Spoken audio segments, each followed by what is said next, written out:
Okay, everybody, welcome back. We are closing out the week. Today is Thursday, so we have one more assignment being posted tomorrow. Stay tuned for that. We've been talking about the Renaissance all week, closing out the Middle Ages and moving into this new unit. Remember, on Monday we went over the Black Death, the plague, what that led to, which was the Renaissance. We did a PowerPoint on Tuesday and a web quest yesterday. Today we are closing out this PowerPoint.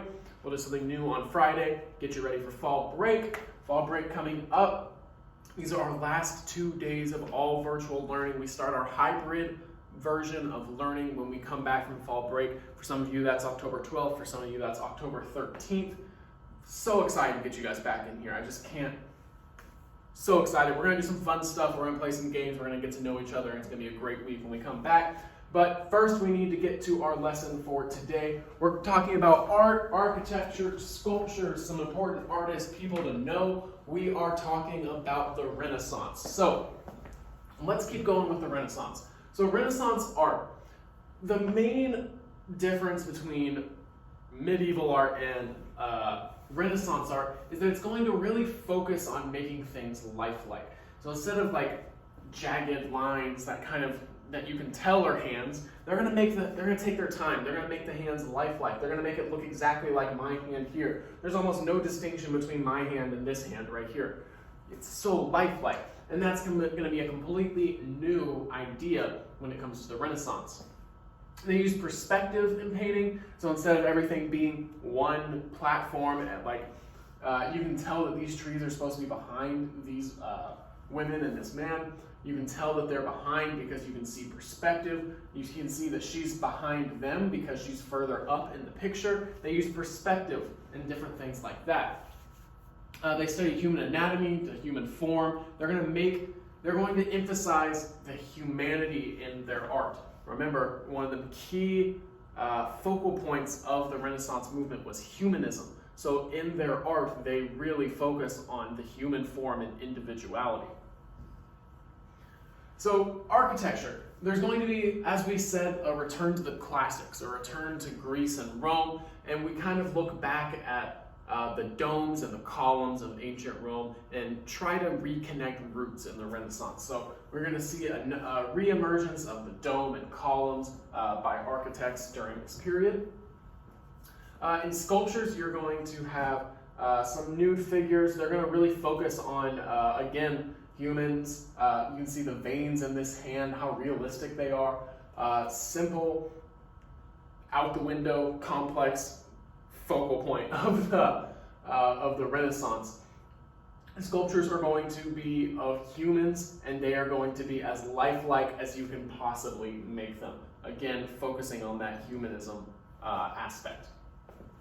So, in paintings, again, we're focusing on humanity. We're trying to make things look realistic. We're not just conveying general figures and putting them out there. They're not abstracts. They are going to be things that you can see and things that you can relate to, and they are going to look as realistic as possible. That is going to be the Renaissance theme. And now we're going to talk about just a couple of important figures. Leonardo da Vinci being one. Leonardo da Vinci was born in 1452 and died in 1519. He thought of himself as an artist more so than an inventor. He invented different things. He had different sketches for flying automobiles, driving automobiles, faster ships, that kind of stuff. He also practiced botany, anatomy, optics, music, architecture, engineering. And he painted the Mona Lisa and the Last Supper, which are two of the most well-known paintings in the world, both by him, both during the Renaissance. Michelangelo, he's going to be a sculptor, a painter, engineer, architect, and poet. His work is going to reflect a lifelong spiritual and artistic struggle. We're going to get into that a little bit, and when you guys come back, we'll talk about Michelangelo and his life. He's going to paint David.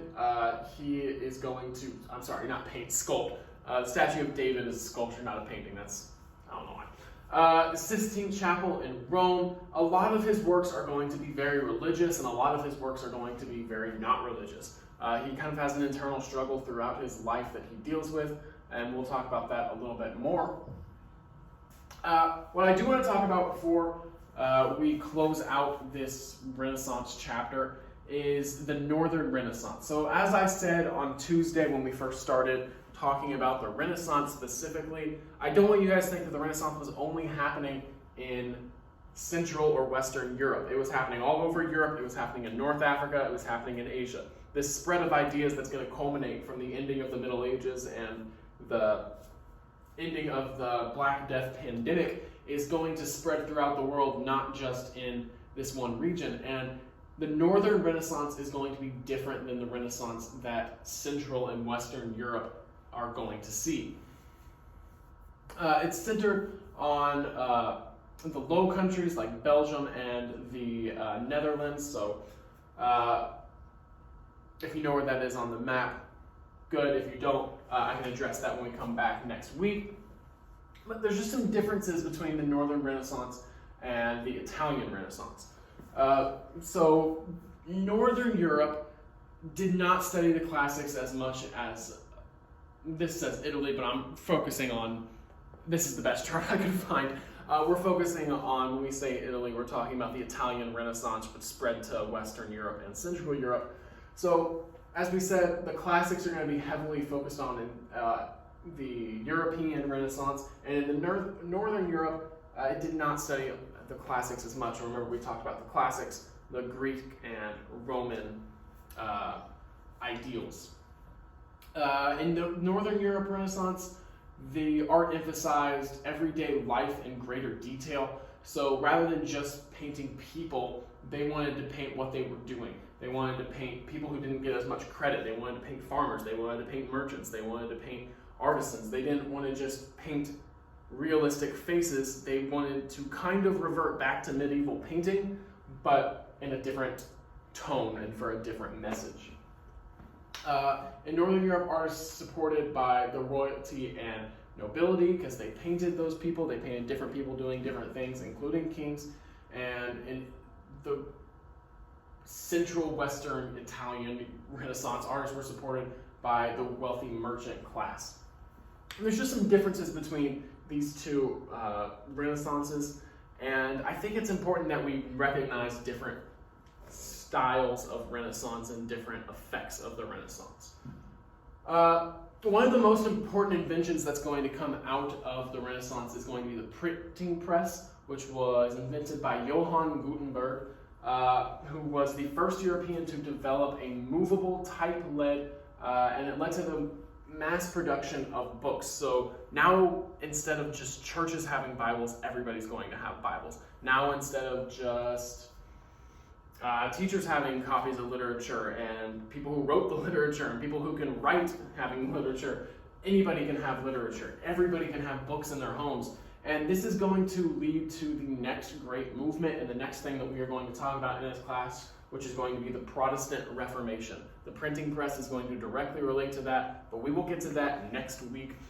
For right now, that is it. I know today was a pretty short video. We are closing in on fall break and the end of our virtual learning experience. So today's assignment, please make sure you go into Infinite Campus and mark yourself present for all 6 of your classes. Make sure you complete the questions on the Google Classroom page. And I have office hours from 1:15 to 3 o'clock, so please feel free to stop by. Email me, we can set up a time to meet. And once you've done all of these things, you are all set. Make sure you check in tomorrow and look at tomorrow's assignment, look at the announcement, all of that stuff. And once you do tomorrow's assignment, I hope you guys have a great fall break, and I will actually see you once fall break is over. All right? See you, Wildcats.